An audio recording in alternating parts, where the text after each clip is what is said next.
Bonjour, je m'appelle Mia Léger. Cette capsule de sensibilisation a été réalisée dans le cadre du cours Projet de fin d'études en sciences humaines par mes collègues et moi. Dans notre société, tout le monde n'a pas les mêmes chances et trop souvent, ces inégalités restent invisibles, normalisées ou même ignorées. Aujourd'hui, notre équipe s'intéresse à 4 formes d'injustice qui touchent encore des milliers de personnes. L'inégalité entre les genres, la discrimination envers les femmes dans le sport, l'inégalité d'accès aux saines habitudes de vie chez les jeunes et finalement l'itinérance. Comprendre ces injustices, c'est déjà refuser qu'elles se perpétuent. C'est le premier pas vers une société plus juste, plus humaine et plus équitable. Merci de vous joindre à nous dans cette réflexion. Malgré la grande amélioration au niveau des droits et conditions de vie des femmes, il reste toujours du chemin à faire et les inégalités de genre affectent encore plusieurs aspects de la vie des femmes au quotidien, notamment par rapport à leur santé mentale. Des stéréotypes sexuels qui définissent des rôles ou des attentes selon le genre sont négatifs pour les femmes. Par exemple, les métiers à prédominance féminine, comme ceux dans les relations d'aide ou dans les services, ont tendance à être moins valorisés et payés que d'autres, notamment les infirmières. Beaucoup de gens occupant un métier à prédominance féminine soulignent le grand manque de reconnaissance sociale qu'ils ressentent en parlant à leurs proches ou même au niveau de la société en général. Ce manque de reconnaissance peut aussi nuire à l'estime de soi et à la motivation à travailler. Inconsciemment ou non, les gens pensent qu'il est naturel pour une femme de s'occuper des autres. Cela a plusieurs répercussions. Notamment, les femmes font une plus grande partie du travail à la maison que les hommes. En plus, beaucoup de femmes développent une charge mentale invisible.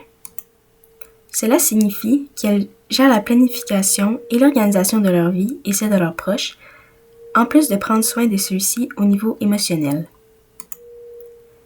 La charge mentale est toujours présente et cette gestion reste toujours dans leur tête, ce qui crée de l'anxiété ainsi que d'autres choses comme des problèmes de sommeil.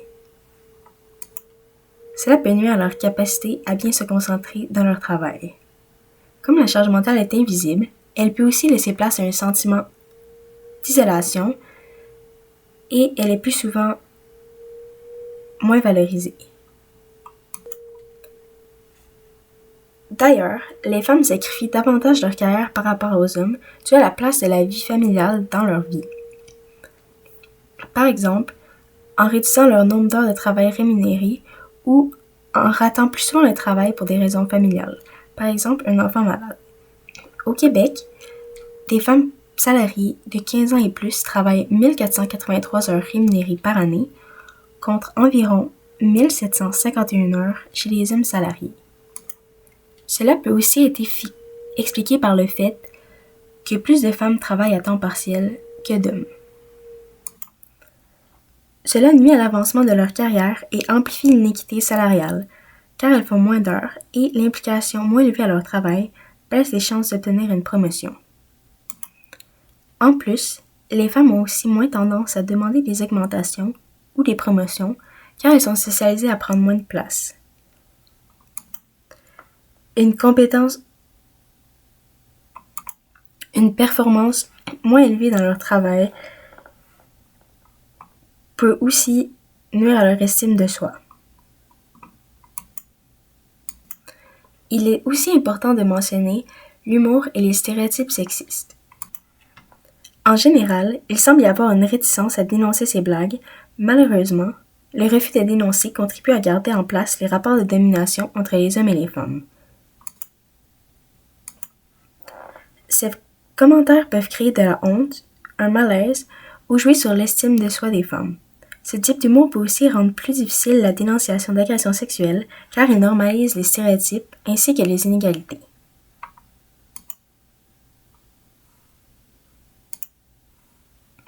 Finalement, la place des femmes dans la société les expose à davantage de stress et de difficultés en santé mentale. Certes, les femmes subissent les conséquences des inégalités dans plusieurs sphères de leur vie, mais particulièrement dans le sport. Bonjour, je m'appelle Audrey Michaud et je vais parler des inégalités entre les athlètes féminines et les athlètes masculins. Les termes abordés seront les conditions des sportives, la couverture médiatique, les différences salariales, les agressions physiques et psychologiques, et puis finalement, une femme inspirante. Les femmes ont dû lutter afin d'obtenir le droit de pratiquer un sport. Le personnel médical et la société ont eu un impact négatif, puisque, comme mentionné dans l'article « Les femmes et le sport au Canada, une histoire », écrit par Tabitha Debrun, pendant des centaines d'années, très peu de sports étaient considérés appropriés pour les femmes, que ce soit en raison de leur prétendue fragilité physique ou les prétendus dangers moraux d'un exercice vigoureux. Alice Milia a été la première à soutenir le droit des femmes à faire de l'activité physique, et ce, pour les femmes de partout dans le monde, de 1915 à 1936. Bien que les femmes puissent désormais pratiquer l'activité sportive, des facteurs les désavantagent. Le personnel, comme les entraîneurs, les arbitres et les postes impliquant de grandes décisions, sont majoritairement des hommes. Dans une étude faite par Marie-Hélène Landry, 33 fédérations unisports ont participé et parmi elles, 79 des 321 personnes faisant partie des conseils administratifs étaient des femmes. Il y a donc une faible représentation des femmes, ce qui désavantage ces athlètes dans les décisions. Ceci montre aussi que la société n'a pas cessé les stéréotypes sociaux et que les rôles entre les sexes se distinguent toujours. Un stéréotype se définit en psychologie sociale, croyance ou représentation rigide et simplificatrice, généralement partagée par un groupe plus ou moins large, éventuellement les membres d'une société entière relative à des institutions, des personnes ou des groupes. Il relève souvent du préjugé. Le sport est perçu comme un lieu rassemblant des hommes et non des femmes, ce qui apporte une culture de masculinisation infériorisant alors la participation des femmes dans le sport. Une étude de Radio-Canada nommée La Gazette des femmes, sortie en 1980, a démontré que seulement 2% des publications sportives concernaient les athlètes féminines. Non seulement celles-ci sont sous-représentées dans le sport, mais lorsqu'elles le sont, l'intérêt n'est pas leur exploit sportif, puisque la majorité du contenu est à propos de leurs vêtements ou leur apparence. Les commentateurs dénigrent les femmes en faisant des propos stéréotypés sur des plateformes d'écoute, ce qui alimente la perception de la population sur les sports féminins, ainsi que les commentaires néfastes qu'elles recevront. Les athlètes féminines ont une double sous-représentation médiatique, puisqu'elles ne sont pas représentées dans les médias masculins qui considèrent le sport un domaine d'hommes, mais également dans ceux féminins qui ne considèrent pas ce domaine comme un terme féminin. Il est simple de dire que les femmes ont de moins bons salaires puisqu'elles rapportent moins de revenus. Cependant, la rémunération d'un athlète se fait sur majoritairement 2 facteurs, la performance et la popularité. Cela étant dit, il est normal qu'un homme étant médiatisé sera plus populaire qu'une athlète féminine si son sport n'est pas mis de l'avant dans les articles sportifs. De nos jours, il y a du progrès au niveau salarial puisque d'importants tournois comme celui du Grand Chelem séparent le montant total des vainqueurs selon le nombre de participants dans chaque catégorie. Toutefois, les femmes jouent un set de moins que les hommes afin de gagner la partie, ce qui influence la durée de leur médiatisation et ainsi leur popularité. Une autre manière d'avoir du support et d'avoir un meilleur salaire est avec le parrainage sportif, mais une étude de l'UNESCO témoigne que mondialement, 0,4% sont des athlètes féminines. En France, il existe un organisme nommé Conférence permanente du sport féminin, qui a pour but d'améliorer la médiatisation des athlètes féminines et donc de les aider financièrement. Il en faudrait plus, puisqu'une étude de Forbes sortie en 2020 déclare que sur les 100 athlètes les mieux rémunérés, 98 sont des hommes et 2 sont des femmes. Bien qu'il y ait également des hommes vivant des agressions physiques ou du harcèlement, la majorité des personnes affectées sont du sexe féminin. Dans le sport, ces comportements non désirés sont fréquents. Les athlètes se trouvent donc piégés à choisir entre dénoncer leur agresseur et mettre en danger leur carrière ou se taire. Plusieurs opteront pour la loi du silence, ce qui permet donc aux agresseurs d'agir sans crainte des conséquences. De plus, l'environnement sportif peut être considéré comme un lieu sexiste, puisque plusieurs femmes disent avoir vécu de l'humiliation, plus précisément 54,7% des sportives. Au niveau des commentaires ayant un propos osé ou par rapport à leur corps, 42,6% des femmes ont ressenti un malaise comparé à 10,3% pour les hommes.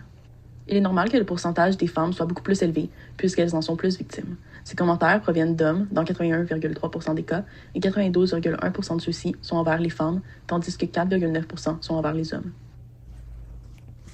Finalement, plusieurs femmes ont été importantes afin de faire progresser le rôle de celles-ci dans le sport. Parmi elles, il y a des sportives, les premières journalistes et également des entraîneuses, comme Jessica Campbell. Cette dame a marqué l'histoire, puisque le 3 juillet 2024, elle est devenue la première femme à être entraîneuse adjointe pour la Ligue nationale de hockey. Toutefois, en obtenant ce poste, celle-ci doit se prouver. Il est juste d'affirmer que les femmes doivent encore se battre pour avoir leur place dans le monde du sport. Mais pour plusieurs jeunes, la réalité est encore plus dure. Ils n'ont même pas l'opportunité de commencer à bouger. Regardons maintenant comment les inégalités influencent l'accès aux saines habitudes de vie chez les jeunes, parce que la santé, elle aussi, est un droit. D'abord, qu'est-ce qu'une habitude de vie? C'est dormir, bouger, manger, gérer son stress. Et tout ça, ce sont des comportements répétés chaque jour. Ils influencent notre bien-être physique, nos émotions, nos relations, bref, toute notre santé mentale. Pourquoi c'est important chez les jeunes? À l'adolescence, le cerveau et le corps se développent rapidement.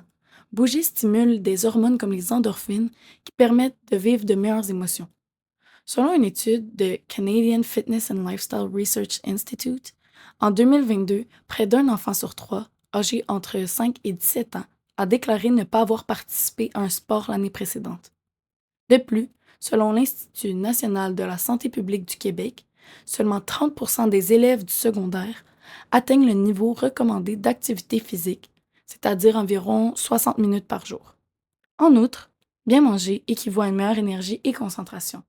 Pourtant, une étude nationale montre que plusieurs enfants et adolescents canadiens consomment des régimes alimentaires de faible qualité nutritionnelle, c'est-à-dire riches en sucre, en gras saturés ou en sodium, ce qui est loin des recommandations de santé publique. L'insécurité alimentaire reste un problème. En 2021, 16,8% des jeunes de moins de 18 ans au Canada vivaient dans un ménage en situation d'insécurité alimentaire, qualifié de modéré à grave. Finalement, dormir assez équivaut à moins d'anxiété et à une meilleure mémoire. Cependant, selon l'enquête Institut national de santé publique du Québec, entre 2022 et 2023, environ 50% des élèves du secondaire au Québec dorment la durée recommandée pendant des jours d'école. Alors pourquoi ce n'est pas égal pour tout le monde? Parce que nos habitudes dépendent énormément de notre milieu de vie. La famille, l'école, les ressources du quartier, les revenus et autres sont des facteurs appelés déterminants sociaux. Plus un jeune vit dans un environnement précaire, plus il est difficile d'avoir de bonnes habitudes. La nourriture saine est plus coûteuse, le sport n'est pas accessible ou trop cher, les logements sont bruyants, donc il y a un mauvais sommeil, il y a moins de soutien, donc plus d'anxiété. Ce n'est pas un manque de motivation, ce sont des inégalités structurelles. Les conséquences, ces jeunes ne partent pas sur la même ligne de départ. Leur santé mentale est plus fragile, leur réussite scolaire peut chuter et leur transition vers l'âge adulte devient un défi supplémentaire. Qu'est-ce qu'on peut faire? Il existe des pistes de solutions réalistes.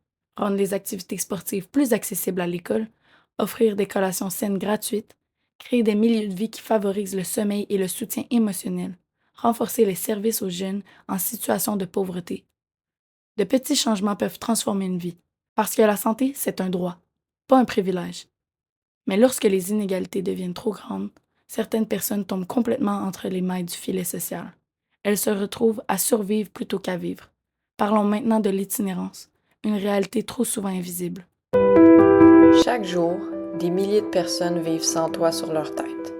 Pas par choix, mais par circonstance. Puis pourtant, on les ignore. Saviez-vous qu'au Québec, en 2022, on a recensé 10 000 personnes qui vivaient dans l'itinérance? Et ça, c'est une donnée qui a triplé depuis 2018. Et si c'était vous? Quand on pense à l'itinérance, on imagine quelqu'un qui dort sur un banc de parc. Mais la réalité est beaucoup plus large. Il y a aussi tout ce qui est l'itinérance invisible, qui sont des personnes qui dorment dans leur voiture, dans des hôtels, dans des refuges, ou même qui font du couch surfing, qu'on appelle. C'est pas seulement l'absence d'un toit à l'itinérance, c'est aussi l'absence de stabilité, de sécurité et de dignité. Derrière chaque situation, il y a une histoire, puis une personne qui lutte pour sa survie. L'itinérance, c'est pas un choix dans la majorité des cas, mais bien une conséquence. L'itinérance, c'est jamais un choix. C'est le résultat d'un enchaînement de vulnérabilités. Il y a la santé mentale, qui est l'une des causes majeures. Il va y avoir des troubles non traités, des fautes de ressources, ce qui entraîne un isolement et souvent une perte d'emploi ou une perte de logement. La gentrification transforme nos quartiers. Les loyers explosent, les logements abordables disparaissent, puis des familles entières se retrouvent sans solution. À tout ça, on ajoute des ruptures familiales, des violences conjugales, des difficultés économiques, une perte d'emploi, une maladie, tout bascule. Personne n'est à l'abri, puis la vie, elle peut changer du jour au lendemain. L'itinérance, c'est pas une question de paresse, c'est une question de circonstances, puis ces circonstances-là, ils peuvent arriver à tout le monde. Quand la société ferme ses portes, ces personnes-là, ils glissent dans la marginalité, ils deviennent invisibles aux yeux de tous. Alors avant de juger, souvenons-nous que derrière chaque visage, il y a une histoire. Les inégalités, ils sont partout, autant en côté structurel, économique ou social. Puis tout ça, ça crée des inégalités de santé qui engendrent de la discrimination puis de la défavorisation autant matérielle que sociale. Être dans l'itinérance, c'est littéralement être exclu de la société et ça devient extrêmement difficile pour ces gens-là de revenir dans la société qui en veulent plus. Chaque jour, ces personnes-là affrontent de la stigmatisation. On les voit comme des fainéants ou des irresponsables, mais la réalité est bien différente. Elles vivent de l'isolement social, de la perte de dignité, un regard qui juge et qui ignore. À tout ça s'ajoutent des problèmes de santé physique et mentale, que ce soit des maladies chroniques, de l'anxiété, de la dépression. Quand on ferme les yeux, on renforce la marginalisation. Je fais cette vidéo-là pour essayer de briser les préjugés. Je l'ai dit tantôt, mais l'itinérance, c'est pas une question de paresse, c'est une question de circonstance. Les gens que vous voyez dans la rue, c'est pas des gens qui veulent pas travailler, c'est des gens qui ont vécu plusieurs embûches et qui se retrouvent malheureusement dans la situation qu'ils y sont. Encore une fois, derrière chaque visage, il y a une histoire, il y a un combat, il y a une vie complète et c'est pas en les jugeant ou en les ignorant, en faisant comme s'ils faisaient partie du décor, qu'on les aide. Il faut briser les préjugés pour pouvoir les aider. L'itinérance, c'est pas une fatalité. Chacun de nous peut faire la différence. Que ce soit un sourire, une parole, un geste d'entraide, ça compte. Vous pouvez soutenir les organismes locaux, faire un don, offrir de votre temps. Ensemble, on peut briser le cycle et redonner espoir.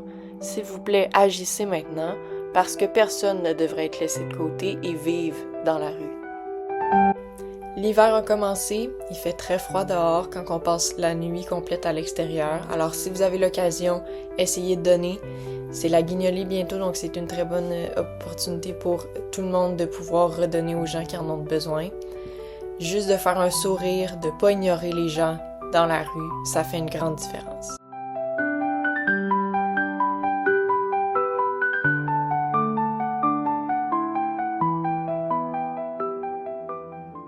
Les inégalités ne sont jamais de simples chiffres. Elles touchent des vies, des parcours, des futurs. L'inégalité entre les genres, la place des femmes dans le sport, l'accès aux saines habitudes de vie et l'itinérance, ce ne sont pas des enjeux isolés. Ils sont les symptômes d'une même réalité. Tout le monde ne commence pas la vie sur la même ligne de départ. Lorsque l'on parle d'inégalité, on parle de personnes, de rêves freinés, de chemins déviés, de jeunes qui méritent mieux. S'informer, c'est comprendre. Comprendre, c'est déjà refuser que ces injustices se perpétuent. Et refuser, c'est commencer à agir. Ensemble, nous pouvons faire une différence. Nous pouvons ouvrir les yeux, donner une voix à ceux qu'on n'entend pas et défendre le droit fondamental à l'égalité. Parce qu'une société plus équitable ne se décrète pas, elle se construit. Les inégalités existent, les ignorer, c'est les accepter. Merci d'avoir écouté, réfléchi et d'avoir cru avec nous qu'un monde plus juste est possible. Pour tous, sans exception. Afin de pouvoir évaluer les retombées de notre projet, il serait grandement apprécié si vous pouviez répondre à ce petit questionnaire. Merci!